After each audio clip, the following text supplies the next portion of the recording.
I'm sure you'll talk about it. I saw it in the agenda, highlight in particular interest in promoting energy and environmentally safe technologies here in Guam. We really think this can be a showcase for that kind of renewable energy resources.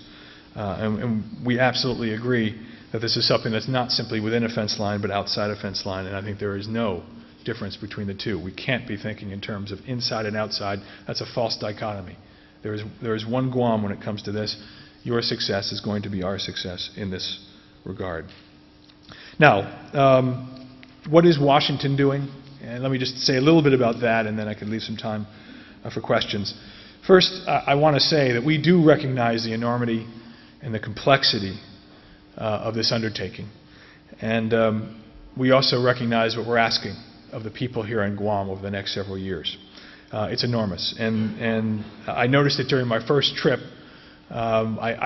People asked me when I got back, what the bottom line was. And I said, it's like a tsunami is about to hit, and they're wondering, where's the help? They know you're feeling a bit insecure. All this is happening. We put a lot of responsibilities onto you, but you're uncertain about where the commitment is in Washington. I know in the past 2 months since I've been here, a lot has been done. I got that sense from Congresswoman Bordallo and from Governor Camacho. I hope that there's more evidence and reassurance that we see what's going on here. We're starting that process of assisting. So you're getting adequate support from the U.S. government. And as I said when I was last here, we're expecting a lot of you, and it does make sense that you would expect a lot of us in Washington in return to assist you in that endeavor. You will not be left on your own. Within the Pentagon itself, as Congresswoman Bordallo mentioned, we have a senior deliberative board, the Guam Oversight Council, that meets regularly, brings together key DoD stakeholders, including the combatant commands, military departments, service leaderships, to review and address the implementation challenges. It's about every 2 weeks or so, chaired by the Deputy Secretary of Defense. Secretary of the Navy is discussing, as mentioned, the need with Department of Transportation and Agriculture, the need to upgrade Guam's port.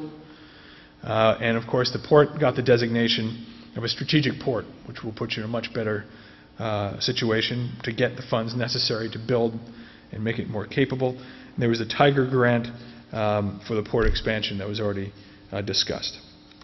So let me just conclude by saying getting Guam right, as Congresswoman Bordallo mentioned, is critical. It's not just something that the people of Guam are focused on, but we are very, very focused on. The success of Guam here is critical for the success of our Asia policy, to be frank, and the success of our strategy in the 21st century.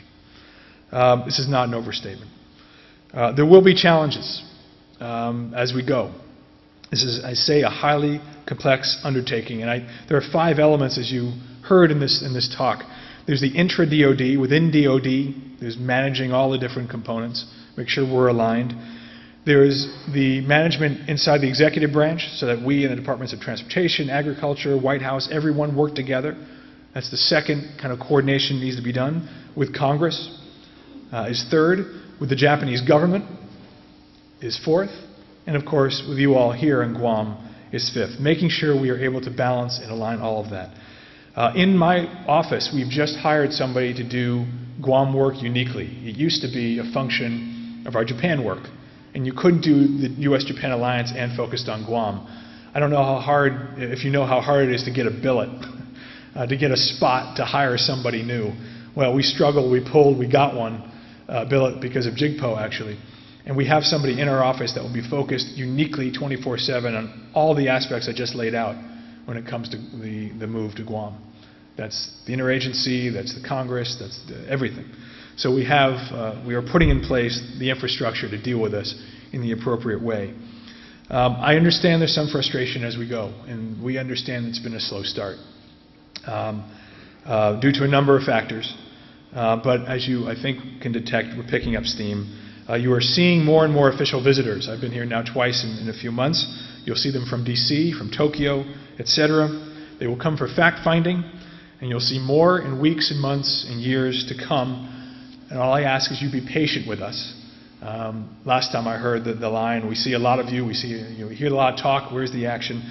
We're still learning, we're still getting a sense, but we are here to talk, to listen, and to discuss what's going on. You will see more of us. We need your goodwill, and we need your partnership.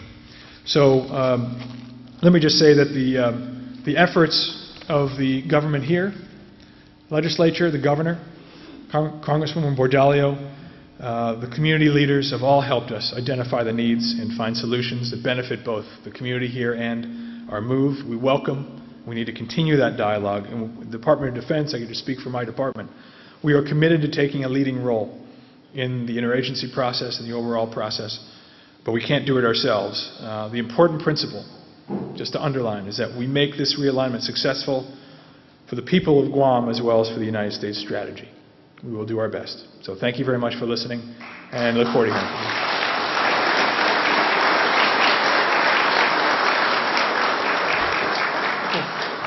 So I can take a few questions. If I had an hour and a half sleep, so be gentle. You talk about green environmental protection.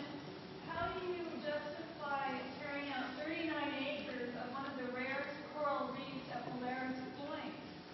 You know, there are environmental groups internationally concerned with reef protection as protection for our global environment. What kind of environmental impact, how does the environmental impact statement address that?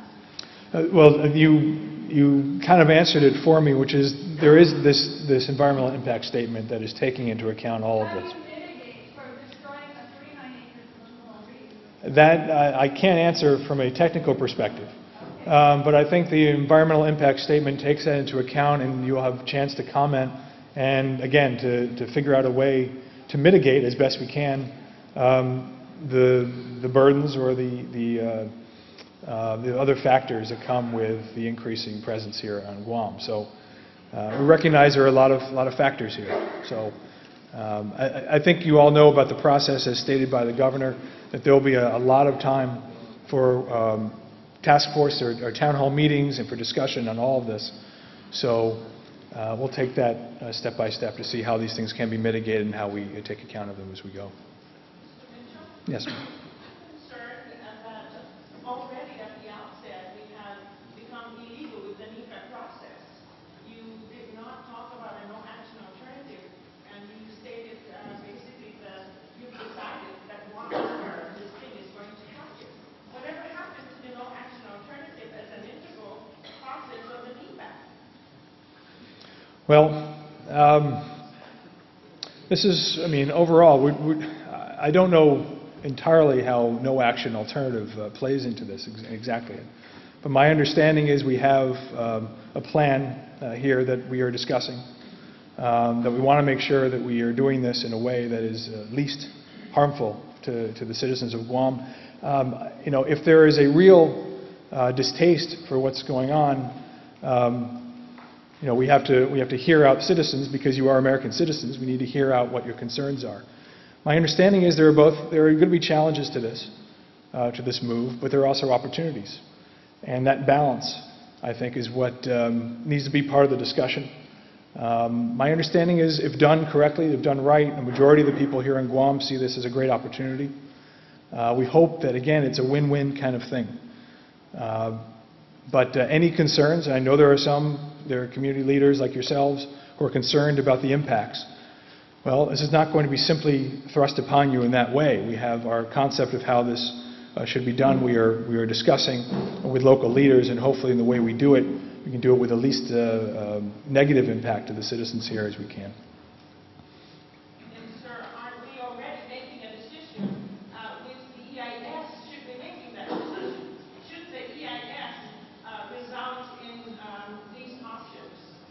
And already we're saying that we've decided, therefore the EIS is moved. Well, I think if you look at the EIS when it comes out, you'll determine what the implications are in terms of our move and whether they are acceptable, how to mitigate in that regard. You know, there are some things that if they are viewed as fundamentally unacceptable, that we have to discuss, but I think there are mitigations here that are important, and there are, frankly, there are strategic implications to the move. So it does have to do with strategy. It does have to do with America's presence in the region. So we want that balance. There is a balance between the presence, the strategy,